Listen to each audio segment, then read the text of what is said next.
Baby, lolo lenama, budul yo do don't kennen. Oh no, na na na. I gave all my heart to this man. My heart is for this man. Hamon na na. Une joie que c'est chill about baby. Toi et moi étions destinés.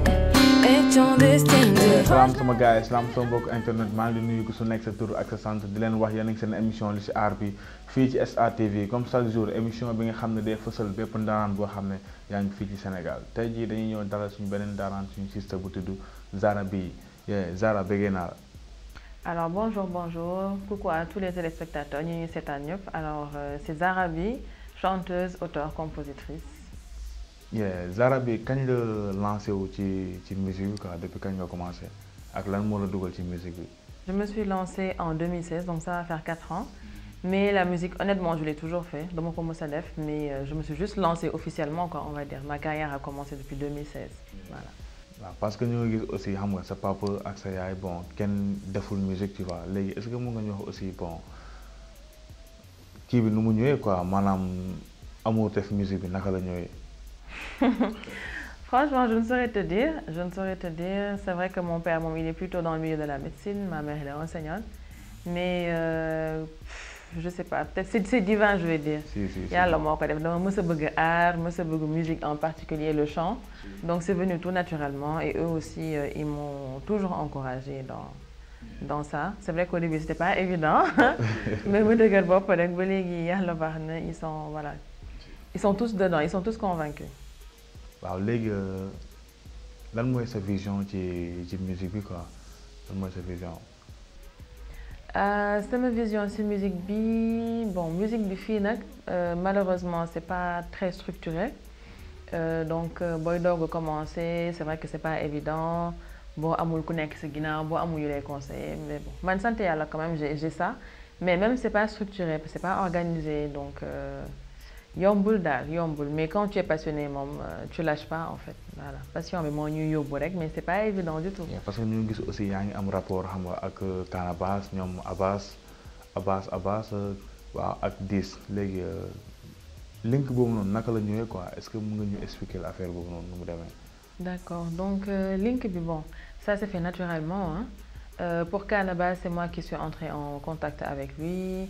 Donc bëggoon enregistrer benn cover et comme voilà maa ngi woon Maris son studio était à Maris je l'ai contacté donc c'était ma première fois may dugg studio enregistrer c'était pour un cover celui de Rihanna Stay donc mu dégg ko aussi et ça lui a tellement plu à l'époque mi ngi doon préparer benn projet live band donc mu woo ma ci aussi après noonu la demee Abbas aussi on a une amie en commun mu waroon ñëw def concert kooku xam ne que man damay woy boole maag moom ma aawu ko ba léegi voilà on est devenus amis c'est un frère Sidi Tall la même chose dañu boole on a eu à collaborer sur plusieurs sons voilà lui aussi c'est quelqu'un qui est toujours là pour donner des conseils pour guider voilà ça s'est vraiment fait naturellement. yaa ngi def benn son ak Kaw Prip Tip te Kaw Prip Tip Sénégal yi xam nañu ko quoi waaw te jaar na SATV xam nga def nañu benn interview bu tudd sama interview quoi. léegi est-ce que mën nga ñu wax aussi link boobu noonu xamoon naka la demee quoi ba ngeen def son Sadio Mané bi. Une connaissance en commun mu waroon def son Sadio Mané bi donc nit ki gis ma ci son bi woo ma et on a collaboré et voilà. 2016 nga commencé sa carrière xam nga ci biir 2016 boobu noonu aussi ñu gis aussi xam nga waa ñu lay sélectionné ci The Voice Africa francophone quoi est-ce que mën nga ñu wax aussi bon naka nga def ba gars yi sélectionné la quoi. Bon, 2016, là, commencé musique. 2016, je me suis lancée dans la musique et les choses me sont tombées dessus. C'est-à-dire qu'il y a plein de choses qui sont arrivées que je ne m'y attendais pas, mais sant yàlla parce que jàng naa ci yu bari. Dans The Voice, donc c'était la première édition, donc ñu ngi doon doog a ñëw Afrique. Concours bi commencé, il y a un ami qui m'a fait part en fait du casting. ma def casting bi j'ai été prise donc dem Afrique du Sud def concours bi bon bien vrai que je suis pas passée aux éditions à l'aveugle j'étais pas prête en tant que telle tu vois Donc, comme je dis tout le temps, le talent, c'est peut-être 20% et 80% c'est le travail. Donc, j'ai pris le temps de travailler, de mieux gérer peut-être ma voix, tu vois. Mais bon, franchement, ça a été une très très belle expérience. Une très belle expérience, machallah. Et lan mooy sa activité à part musique bi quoi lan ngay def. C'est ma activité en tant que à part musique. Bon, je suis entrepreneur. J'ai créé mon entreprise individuelle il y a 1 an, donc je travaille à partir de chez moi. J'ai un petit business, j'ai matériel, etc. En même temps, j'étais commerciale, mais bon, là, honnêtement, je suis plus entrepreneur quand même. Voilà, c'est un beau peu. Parce que ñu gis aussi nga nekk jigéen nekk ci xam nga ci milieu musical bi te ku nekk xam na ni xam nga soo nekkee jigéen nekk ci milieu bi aussi di nga dajal ay xam nga difficulté yoo xam ne mooy loolu léegi est-ce que mën nga ñu wax tey jii nii sa carrière ndax daje nga genre difficulté yoo xam ne tey jii nii xam nga soit nit da lay gis mooy la ñu ma jàppale la xam nga ci lii te alors que am na lu muy séntu quoi. Bon, vraiment, je suis sant Yàlla bu baax parce que j'ai la chance quand même que Yàlla bi ma commencé la musique ba tey ñu ay nit yu baax la ma booleel vraiment des gens très bien éduqués qui savent comment se comporter voilà des gens yoo xamante ne en tout cas ñu bokk principe on a la même vision des choses on a aussi la même éducation donc mu ci sant Yàlla bu baax vraiment j'ai pas encore rencontré ça en tant que tel pas du tout et puis dama nekk nit koo xamante ni aussi su ma gisee lu ma xamul moom franchement je ne sax jéem a insister. Dëgg la si je vois quelque chose que boo xamante ni je connais pas voilà j'insiste pas je vais voir ailleurs. Ok waaw parce que aussi ñu ngi gis aussi xam nga artiste boo gis tey jii nii mu ngi rêvé nekk ci benn label xam nga waaw tey est-ce que mën nga ñu wax aussi ndax yaa ngi ci benn label wala bëgg nañ xam bon Zara bi fu mu nekk quoi fu muy defee ay produits. Bon, j'ai été contactée à plusieurs reprises honnêtement mais je ne suis pas encore signée en tant que telle dans un label. Voilà, je travaille et je travaille encore parce que même mon dernier single, je l'ai enregistré là-bas. J'étais beaucoup au niveau de Buzz Lab. Le m'a enregistré, il fallait enregistrer. Quand j'ai des shootings, je le fais là-bas. Mais non, je ne suis pas encore signée. Voilà. Actuellement, je suis avec 2-3 labels. On verra ce que ça va donner. Parce que nous aussi, il y a des fans titre bu tudd xam nga takkal sa fit benn single.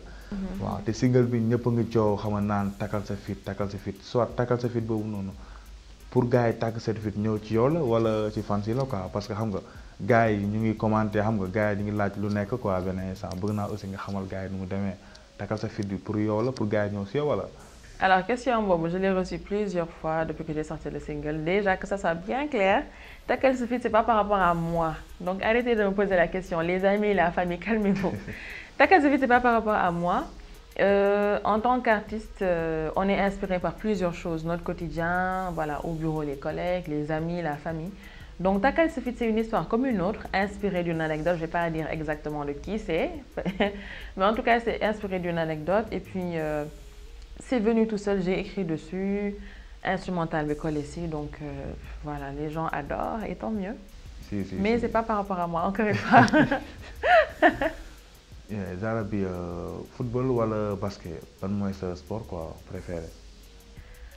Alors, je suis grande de taille. Beaucoup de gens croient que j'ai fait du basket. Je n'en ai malheureusement pas fait. Ça me papa def na lu nekk pour me def basket. J'en ai pas fait. Mais je suis ça de temps à autre. Et quand j'étais plus jeune, je faisais du football quand même. Ok. Ouais. Mais là, le moment yàgg na. Léegi lan mooy sa plat préféré lan mooy sa plat préféré? D'accord. Alors, américain bi, français bi wala sénégalais bi?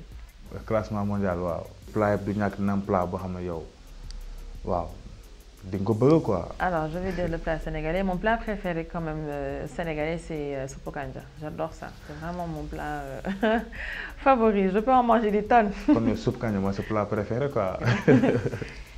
Est-ce que mën nañu xaar ci yow tey jii nii def featuring soit ak Viviane Ndour, Thione Seck, Aïda Samb wala n'importe quel artiste boo xam ne tey jii nii xam nga mu ngi niveau international fii te mu nekk sénégalais quoi.